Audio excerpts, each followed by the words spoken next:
अनुभवी सज्जनों, वास्तव में भगवान वेद अपौरुषेय हैं।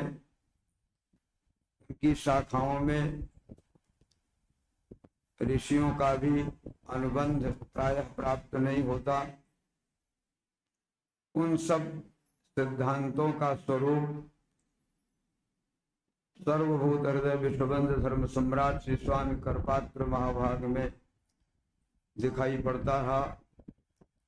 उसी सूत्र के शब्दार्थ के रूप में पूर्वाचार्य गोवर्धन मठपुरी पीठाधीश्वर के 144 में श्रीमद् जगत गुरु शंकराचार्य भगवान हुए और उसी का भाष्य हमारे वर्तमान श्रीमद् जगत गुरु शंकराचार्य भगवान हम सबके सन्मुख दिख पड़ रहे हैं, जिनका दर्शन हम लोगों को सुलभ है।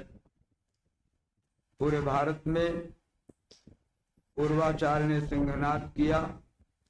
यद्यपि धर्म सम्राट श्री स्वामी करपात्र महाभाग परमाचार्य परम गुरुदेव शास्त्रार्थ की परंपरा, श्रौत स्मार्त यज्ञों की परंपरा, शास्त्रों के अनुशीलन की दृष्टि, उत्तम शिक्षा विभाग, संस्कार संस्कृति के उद्भव में शासन के शोधन, शंकराचार्यों के पीठों का भी शोधन, संतों की भी व्यवस्था महाराज जी ने जो प्रकट की, उसमें शास्त्रार्थ के लिए हमारे पूर्वाचार्य तैयार रहते थे और महाराज जी से कहा करते थे जहां आवश्यकता है पहले मैं जाऊं।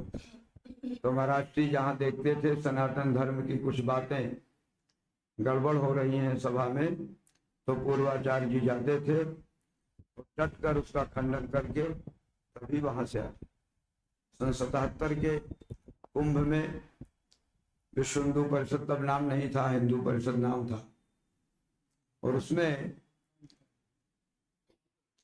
गोलवरकर जी महाराज बड़े बड़े हिंदू परिषद के नेता वहां थे। और जैसे ही वक्ता ने वर्णाश्रम धर्म को गोल मोल ढंग से कहने का काम किया, यद्यप हमारे धर्म सम्राट स्वामी करपात्री जी महाराज करते थे, कभी गोलवरकर नहीं कहते थे, कहते गोल मोल साहब। तो जैसे गोल मोल बात हुई, खड़े हो गए महाराज जी पूर्वाचार्य जी, एक क्षण भी बर्दाश्त नहीं करते थे। सनातन धर्म की मर्यादाओं का कहीं भी अगर खंडन है तो तुरंत डट कर कहते थे शस्त्र और शास्त्र दोनों हमारे पास। तो ऐसी परिस्थिति में महाराज जी का जगह जगह, जहां नैमिषारण्य में धर्म सम्राट महाराज जी किसी कारण से सनातन धर्म की मान्यताओं पर कुछ कमी बेसी देखते थे, स्वयं नहीं जाते थे, महाराज जी जाते थे पूर्वाचार्य, और वहां शुद्ध सनातन धर्म की व्यवस्था को रख करके और बिगड़ी हुई मान्यताओं को, परंपराओं का खंडन करके उसका शोधन करते। कहीं भी किसी भी सभा में सबसे पहले शास्त्रार्थ करने के लिए महाराज जी से यही कहा करते थे। और कभी उद्घोष में किसी ने गलती की, हमारे द्वारिका महाराज श्री ने, उस समय राष्ट्रपति कोई मुसलमान था, फखरुद्दीन अली अहमद कोई नाम था उसका, तो वो मिलने के लिए चले गए, बस तुरंत देरी नहीं लगी और राम राज्य परिषद के अध्यक्ष पद से उनको हटा दिया गया। देर नहीं लगाते। सनातन धर्म की किसी भी बात को महाराज जी समझकर, समझौता कर किसी बात को यदि उपदेश करते तो पर महाराज जी तो ठीक ठीक से कह देते थे। भाषण में कहने लगे जिसका विवाह नहीं हुआ मनुष्य नहीं। तो हम लोग बड़े आश्चर्य में पड़ गए कि महाराज विवाह नहीं हुआ तो मनुष्य नहीं, और मनुष्य में कई लोग होते हैं। तो उन्होंने कहा कि नहीं, ब्रह्मचारी हो सकता है, सन्यासी हो सकता है, लेकिन मनुष्य नहीं हो सकता। ऐसी दृढ़ता पूर्वक शास्त्रों की बातों को रखते थे।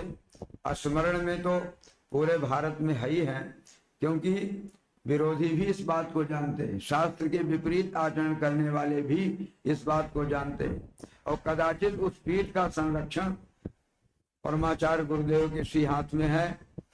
और डट करके जो बातें, आज केवल एक संत, एक ही हमारे आचार्य, पर धन्य है देश का दुर्भाग्य, किसी ने कुछ और कुछ नहीं कहा, अलग अलग अपनी ढबली अपनी राग बजाने लग गए।